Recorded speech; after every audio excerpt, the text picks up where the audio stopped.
कुरान की तिलावत का मजा और ही कुछ है। कुरान की तिलावत का मजा और ही कुछ है। أعوذ بالله من الشيطان الرجيم. بسم الله الرحمن الرحيم.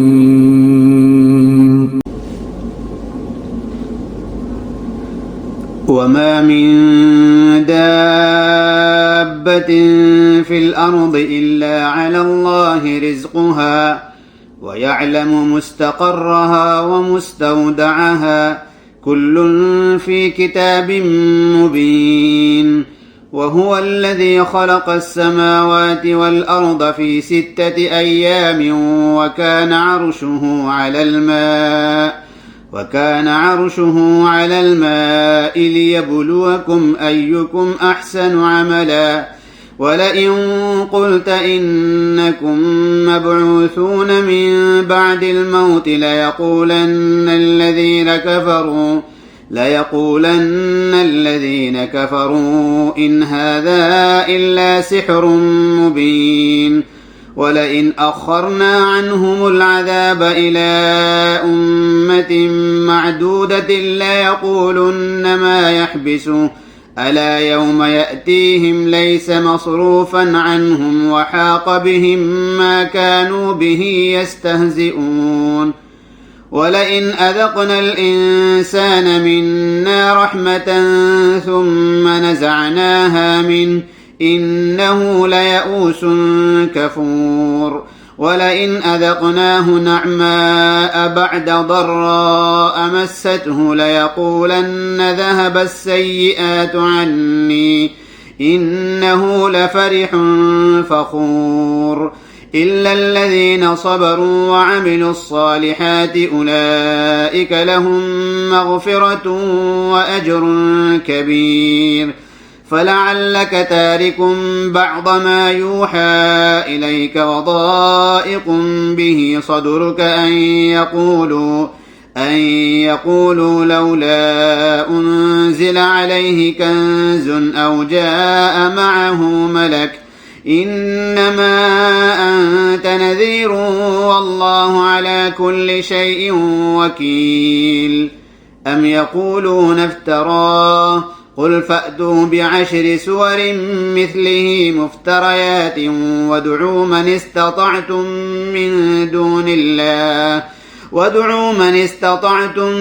من دون الله إن كنتم صادقين.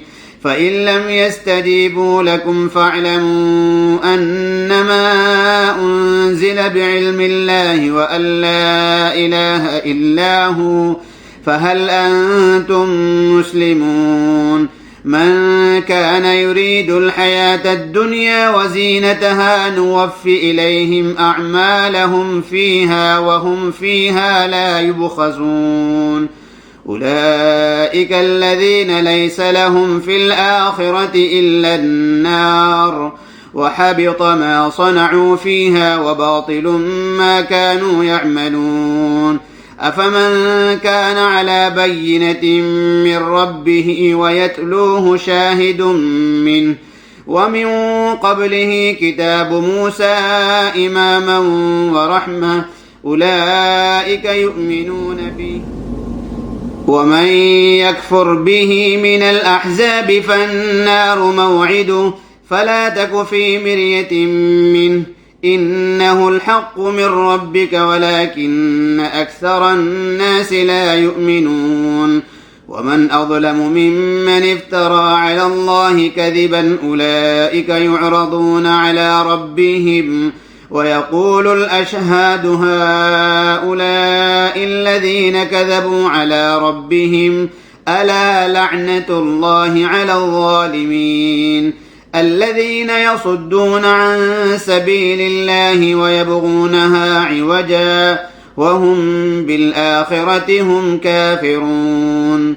أولئك لم يكونوا معجزين في الأرض وما كان لهم من دون الله من أولياء يضاعف لهم العذاب ما كانوا يستطيعون السمع وما كانوا يبصرون أولئك الذين خسروا أنفسهم وضل عنهم ما كانوا يفترون لا جرم أنهم في الآخرة هم الأخسرون إن الذين آمنوا وعملوا الصالحات وأخبتوا إلى ربهم أولئك أصحاب الجنة هم فيها خالدون مثل الفريقين كالأعمى والأصم والبصير والسميع هل يستويان مثلا أفلا تذكرون ولقد أرسلنا نوحا إلى قومه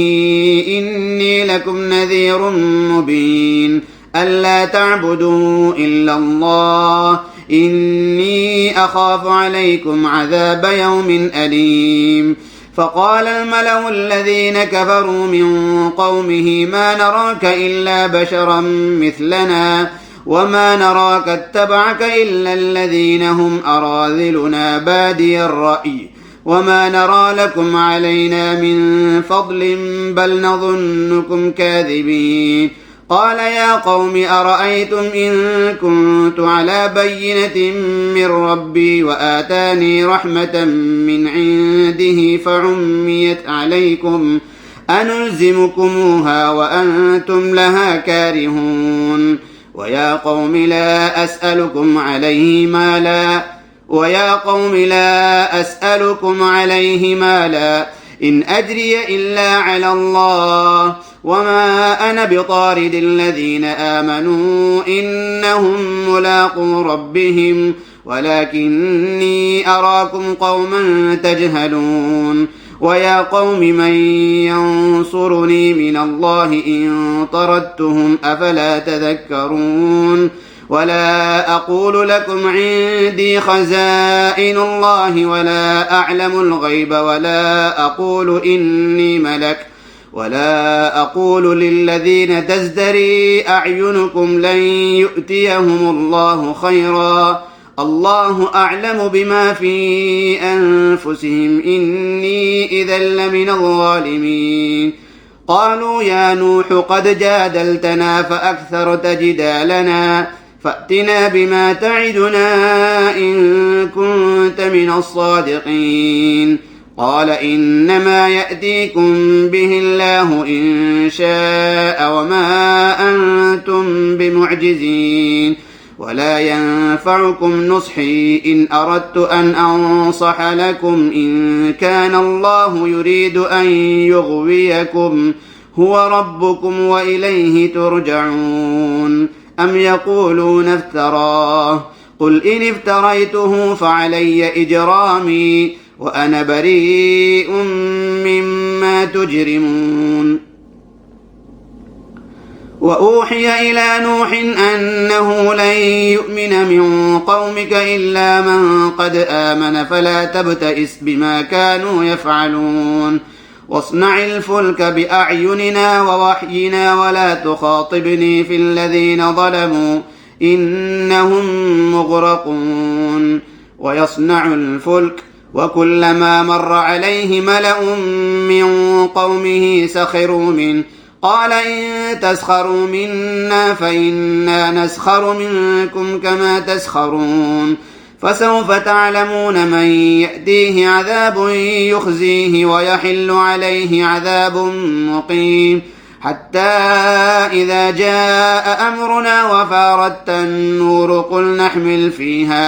قل نحمل فيها من كل زوجين اثنين وأهلك إلا من سبق عليه القول وما آمن معه إلا قليل وقال اركبوا فيها بسم الله مجريها ومرساها إن ربي لغفور رحيم وهي تجري بهم في موج كالجبال ونادى نوح ابنه وكان في معزل يا بني اركب معنا ولا تكن مع الكافرين قال سآوي إلى جبل يعصمني من الماء قال لا عاصم اليوم من أمر الله إلا من رحم وحال بينهما الموج فكان من المغرقين. وقيل يا أرض ابلعي ماءك ويا سماء أقلعي وغيض الماء وقضي الأمر واستوت على الجودي وقيل بعدا للقوم الظالمين. ونادى نوح ربه فقال رب إن ابني من أهلي وإن وعدك الحق وأنت أحكم الحاكمين. قال يا نوح إنه ليس من أهلك إنه عمل غير صالح فلا تسألني ما ليس لك به علم إني أعظك أن تكون من الجاهلين. قال رب إني أعوذ بك أن أسألك ما ليس لي به علم وإلا تغفر لي وترحمني أكن من الخاسرين. قيل يا نوح اهبط بسلام منا وبركات عليك وعلى ممن معك وأمم سنمتعهم ثم يمسهم منا عذاب أليم. تلك من أنباء الغيب نوحيها إليك ما كنت تعلمها أنت ولا قومك من قبل هذا فاصبر إن العاقبة للمتقين. وإلى عاد أخاهم هودا قال يا قوم اعبدوا الله ما لكم من إله غيره إن أنتم إلا مفترون. يا قوم لا أسألكم عليه أجرا إن أجري إلا على الذي فطرني أفلا تعقلون. ويا قوم استغفروا ربكم ثم توبوا إليه يرسل السماء عليكم مدرارا ويزدكم قوة إلى قوتكم ولا تتولوا مجرمين. قالوا يا هود ما جئتنا ببينة وما نحن بتاركي آلهتنا عن قولك وما نحن لك بمؤمنين إن نقول إلا اعتراك بعض آلهتنا بسوء. قال إني أشهد الله واشهدوا أني بريء مما تشركون من دونه فكيدوني جميعا ثم لا تنظرون. إني توكلت على الله ربي وربكم ما من دابة إلا هو آخذ بناصيتها إن ربي على صراط مستقيم. فإن تولوا فقد أبلغتكم ما أرسلت به إليكم ويستخلف ربي قوما غيركم ولا تضرونه شيئا إن ربي على كل شيء حفيظ. ولما جاء أمرنا نجينا هودا والذين آمنوا معه برحمة منا ونجيناهم من عذاب غليظ. وتلك عاد جحدوا بآيات ربهم وعصوا رسله واتبعوا أمر كل جبار عنيد. وأتبعوا في هذه الدنيا لعنة ويوم القيامة ألا إن عادا كفروا ربهم ألا بعدا لعاد قوم هود.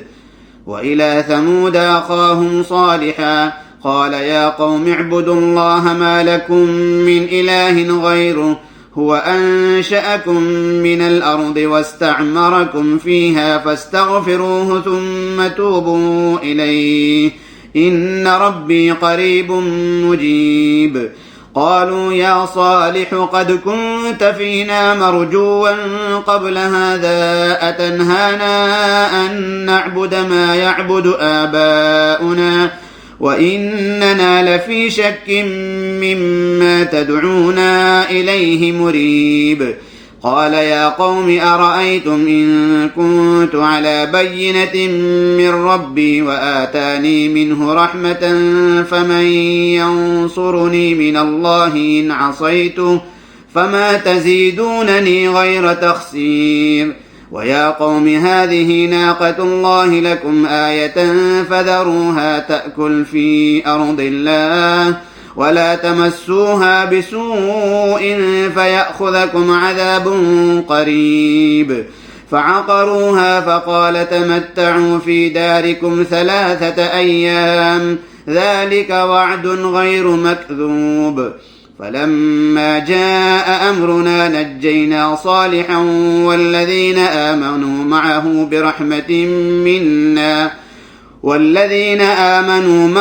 برحمة منا ومن خزي يومئذ إن ربك هو القوي العزيز. وأخذ الذين ظلموا الصيحة فأصبحوا في ديارهم جاثمين كأن لم يغنوا فيها ألا إن ثمود كفروا ربهم ألا بعدا لثمود. ولقد جاءت رسلنا إبراهيم بالبشرى قالوا سلاما قال سلام فما لبث أن جاء بعجل حنيذ. فلما رأى أيديهم لا تصل إليه نكرهم وأوجس منهم خيفة قالوا لا تخف إنا أرسلنا إلى قوم لوط وامرأته قائمة فضحكت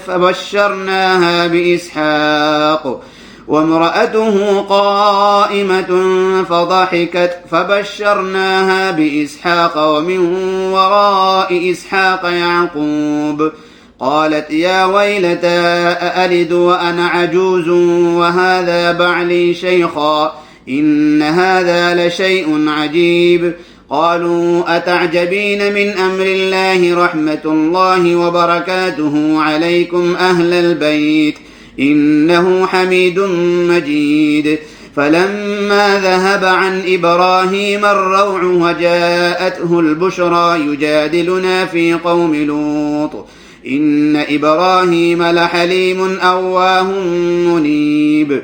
يا إبراهيم أعرض عن هذا إنه قد جاء أمر ربك وإنهم آتيهم عذاب غير مردود. ولما جاءت رسلنا لوطا سيء بهم وضاق بهم ذرعا وقال هذا يوم عصيب. وجاءه قومه يهرعون إليه ومن قبل كانوا يعملون السيئات. قال يا قوم هؤلاء بناتي هن أطهر لكم فاتقوا الله ولا تخزون في ضيفي أليس منكم رجل رشيد. قالوا لقد علمت ما لنا في بناتك من حق وإنك لتعلم ما نريد. قال لو أن لي بكم قوة أو آوي إلى ركن شديد. قالوا يا لوط إنا رسل ربك لن يصلوا إليك فأسر بأهلك بقطع من الليل ولا يلتفت منكم أحد إلا امرأتك إنه مصيبها ما أصابهم إن موعدهم الصبح أليس الصبح بقريب. فلما جاء أمرنا جعلنا عاليها سافلها وأمطرنا عليها حجارة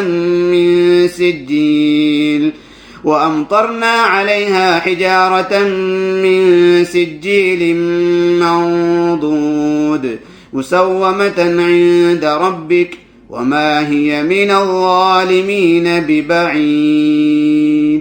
وإلى مدين أخاهم شعيبا قال يا قوم اعبدوا الله ما لكم من إله غيره ولا تنقصوا المكيال والميزان إني أراكم بخير وإني أخاف عليكم عذاب يوم محيط.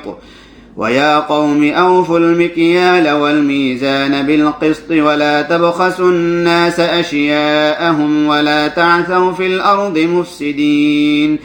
بقية الله خير لكم إن كنتم مؤمنين وما أنا عليكم بحفيظ. قالوا يا شعيب أصلاتك تأمرك أن نترك ما يعبد آباؤنا أو أن نفعل في أموالنا ما نشاء إنك لأنت الحليم الرشيد. قال يا قوم أرأيتم إن كنت على بينة من ربي ورزقني منه رزقا حسنا وما أريد أن أخالفكم إلى ما أنهاكم عنه إن أريد إلا الإصلاح ما استطعت وما توفيقي إلا بالله عليه توكلت وإليه أنيب.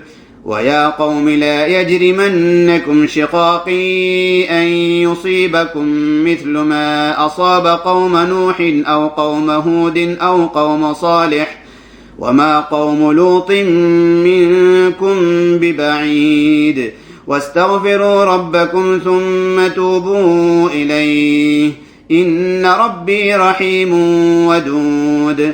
قالوا يا شعيب ما نفقه كثيرا مما تقول وإنا لنراك فينا ضعيفا ولولا رهتك لرجمناك وما أنت علينا بعزيز. قال يا قوم أرهطي أعز عليكم من الله واتخذتموه وراءكم ظهريا إن ربي بما تعملون محيط. ويا قوم اعملوا على مكانتكم إني عامل سوف تعلمون من يأتيه عذاب يخزيه ومن هو كاذب وارتقبوا إني معكم رقيب. ولما جاء أمرنا نجينا شعيبا والذين آمنوا معه برحمة منا وأخذت الذين ظلموا الصيحة فأصبحوا في ديارهم جاثمين كأن لم يغنوا فيها ألا بعدا لمدين كما بعدت ثمود. ولقد أرسلنا موسى بآياتنا وسلطان مبين إلى فرعون وملئه فاتبعوا أمر فرعون وما أمر فرعون برشيد. يقدم قومه يوم القيامة فأوردهم النار وبئس البرد المورود. وأتبعوا في هذه لعنة ويوم القيامة بئس الرفد المرفود. ذلك من أنباء القرى نقصه عليك منها قائم وحصيد. وما ظلمناهم ولكن ظلموا أنفسهم فما أغنت عنهم آلهتهم التي يدعون من دون الله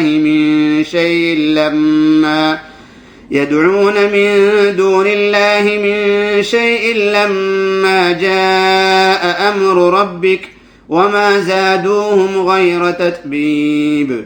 وكذلك أخذ ربك إذا أخذ القرى وهي ظالمة إن أخذه أليم شديد. إن في ذلك لآية لمن خاف عذاب الآخرة ذلك يوم مجموع له الناس وذلك يوم مشهود. وما نؤخره إلا لأجل معدود يوم يأتي لا تكلم نفس إلا بإذنه فمنهم شقي وسعيد. فأما الذين شقوا ففي النار لهم فيها زفير وشهيق خالدين فيها ما دامت السماوات والأرض إلا ما شاء ربك إن ربك فعال لما يريد. وأما الذين سعدوا ففي الجنة خالدين فيها ما دامت السماوات والأرض إلا ما شاء ربك عطاء غير مجذوذ. فلا تك في مرية مما يعبد هؤلاء ما يعبدون إلا كما يعبد آباؤهم من قبل وإنا لموفوهم نصيبهم غير منقوص. ولقد آتينا موسى الكتاب فاختلف فيه ولولا كلمة سبقت من ربك لقضي بينهم وإنهم لفي شك منه مريب وإن كلا لما ليوفينهم ربك أعمالهم إنه بما يعملون خبير فاستقم كما أمرت ومن تاب معك ولا تطغوا إنه بما تعملون بصير ولا تركنوا إلى الذين ظلموا فتمسكم النار وما لكم من دون الله من أولياء ثم لا تنصرون وأقم الصلاة طرفي النهار وزلفا من الليل إن الحسنات يذهبن السيئات ذلك ذكرى للذاكرين واصبر فإن الله لا يضيع أجر المحسنين فلولا كان من القرون من قبلكم أولو بقية ينهون عن الفساد في الأرض إلا قليلا ممن أنجينا منهم واتبع الذين ظلموا ما أترفوا فيه وكانوا مجرمين وما كان ربك ليهلك القرى بظلم وأهلها مصلحون ولو شاء ربك لجعل الناس أمة واحدة ولا يزالون مختلفين إلا من رحم ربك ولذلك خلقهم وتمت كلمة ربك لأملأن جهنم من الجنة والناس أجمعين وكلا نقص عليك من أنباء الرسل ما نثبت به فؤادك وجاءك في هذه الحق وموعظة وذكرى للمؤمنين وقل للذين لا يؤمنون اعملوا على مكانتكم إنا عاملون وانتظروا إنا منتظرون ولله غيب السماوات والأرض وإليه يرجع الأمر كله فاعبده وتوكل عليه وما ربك بغافل عما تعملون بسم الله الرحمن الرحيم ألف لام را تلك آيات الكتاب المبين إنا أنزلناه قرآنا عربيا لعلكم تعقلون نحن نقص عليك أحسن القصص بما أوحينا إليك هذا القرآن وإن كنت من قبله لمن الغافلين إذ قال يوسف لأبيه يا أبت إني رأيت 11 كوكبا والشمس والقمر رأيتهم لي ساجدين قال يا بني لا تقصص رؤياك على إخوتك فيكيدوا لك كيدا إن الشيطان للإنسان عدو مبين وكذلك يجتبيك ربك ويعلمك من تأويل الأحاديث ويتم نعمته عليك وعلى آل يعقوب كما أتمها على أبويك من قبل إبراهيم وإسحاق إن ربك عليم حكيم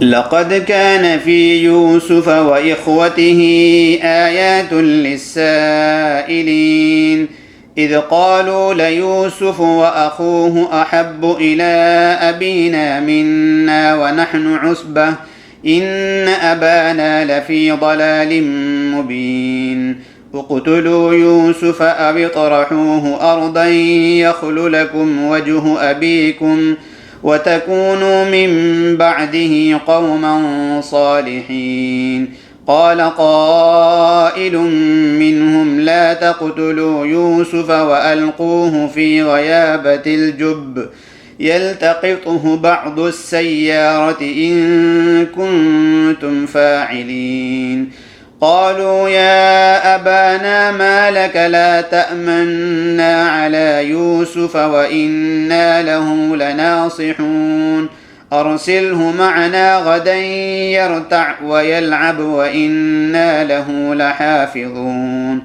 قال إني ليحزنني أن تذهبوا به وأخاف أن يأكله الذئب وأنتم عنه غافلون قالوا لئن أكله الذئب ونحن عصبة إنا إذا لخاسرون فلما ذهبوا به وأجمعوا أن يجعلوه في غيابة الجب وأوحينا إليه لتنبئنهم بأمرهم هذا وهم لا يشعرون وجاءوا أباهم عشاء يبكون قالوا يا أبانا إنا ذهبنا نستبق وتركنا يوسف عند متاعنا فأكله الذئب وما أنت بمؤمن لنا ولو كنا صادقين وجاءوا على قميصه بدم كذب قال بل سولت لكم أنفسكم أمرا فصبر جميل والله المستعان على ما تصفون وجاءت سيارة فأرسلوا واردهم فأدلى دلوه قال يا بشرى هذا غلام وأسروه بضاعة والله عليم بما يعملون وشروه بثمن بخس دراهم معدودة وكانوا فيه من الزاهدين وقال الذي اشتراه من مصر لامرأته أكرمي مثواه عسى أن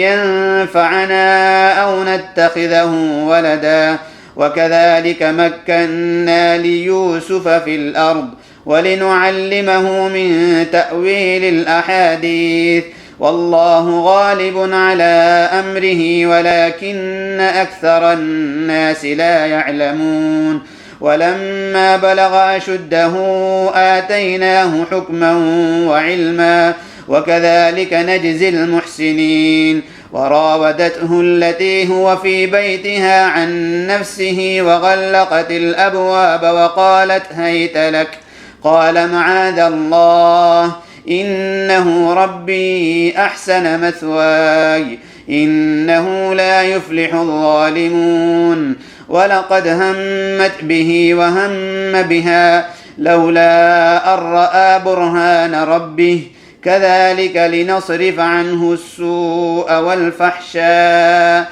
إنه من عبادنا المخلصين واستبق الباب وقدت قميصه من دبر وألف يا سيدها لدى الباب قالت ما جزاء من أراد بأهلك سوءا إلا أن يسجن أو عذاب أليم قال هي راودتني عن نفسي وشهد شاهد من أهلها إن كان قميصه قد من قبل فصدقت وهو من الكاذبين وإن كان قميصه قد من دبر فكذبت وهو من الصادقين فلما رأى قميصه قد من دبر قال إنه من كيدكن إن كيدكن عظيم يوسف أعرض عن هذا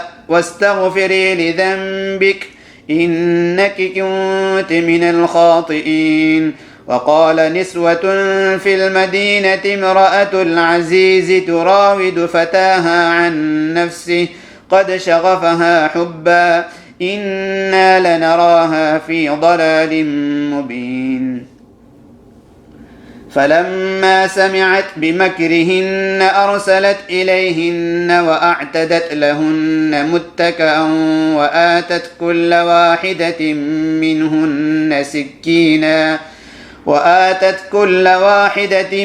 منهن سكينا وقالت اخرج عليهن فلما رأينه أكبرنه وقلن حاش لله ما هذا بشرا إن هذا إلا ملك كريم.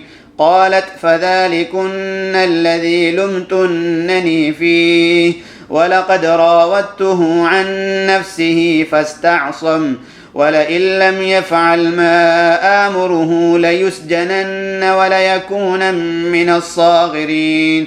قال رب السجن أحب إلي مما يدعونني إليه وإلا تصرف عني كيدهن أصب إليهن وأكن من الجاهلين. فاستجاب له ربه فصرف عنه كيدهن إنه هو السميع العليم. ثم بدا لهم من بعد ما رأوا الآيات ليسجننه حتى حين. ودخل معه السجن فتيان قال أحدهما إني أراني أعصر خمرا وقال الآخر إني أراني أحمل فوق رأسي خبزا تأكل الطير منه نبئنا بتأويله إنا نراك من المحسنين.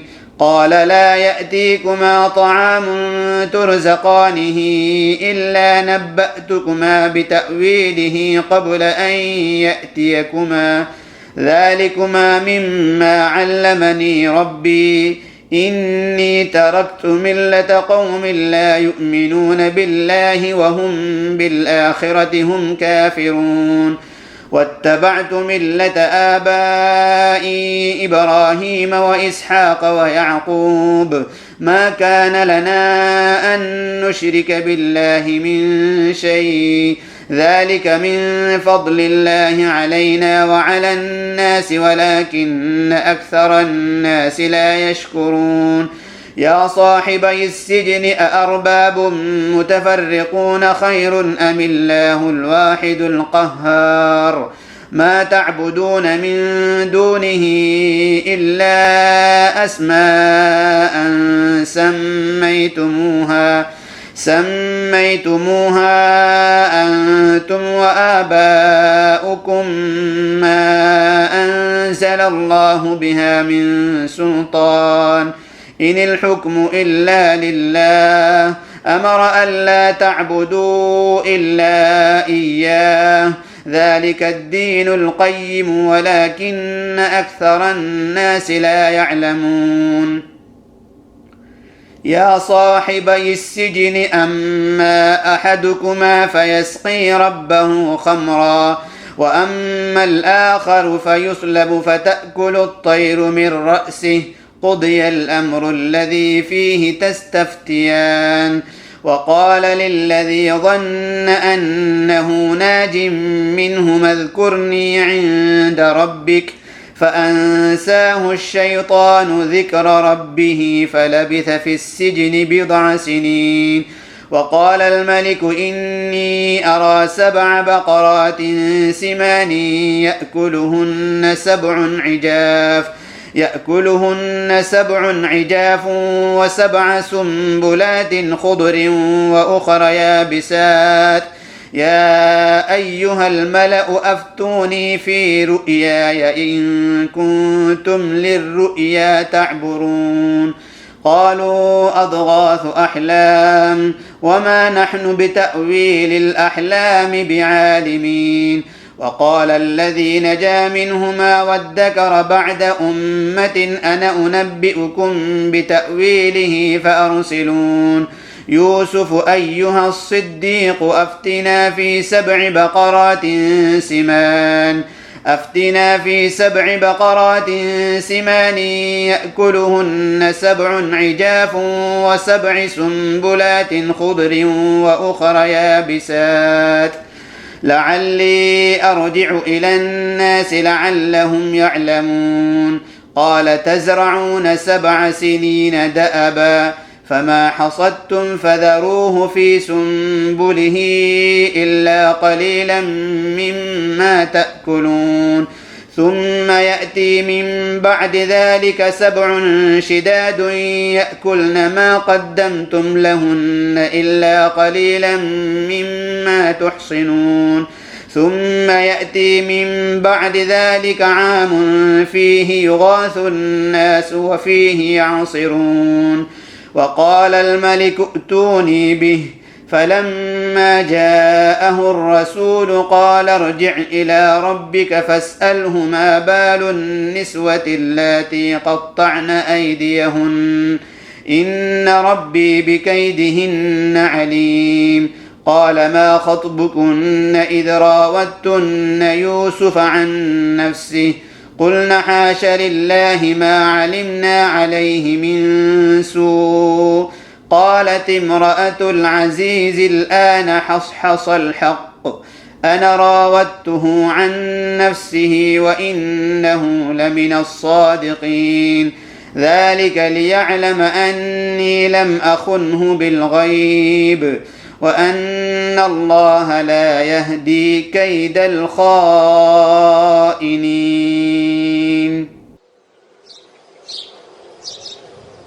कुरान की तिलावत का मजा और ही कुछ है जिस्मानी और रूहानी मरज इससे है जाते जिस्मानी और रूहानी मरज इससे है जाते साहिब कुरान की दवा और ही कुछ है साहिब कुरान की दवा और ही कुछ है कुरान की तिलावत का मजा और ही कुछ है।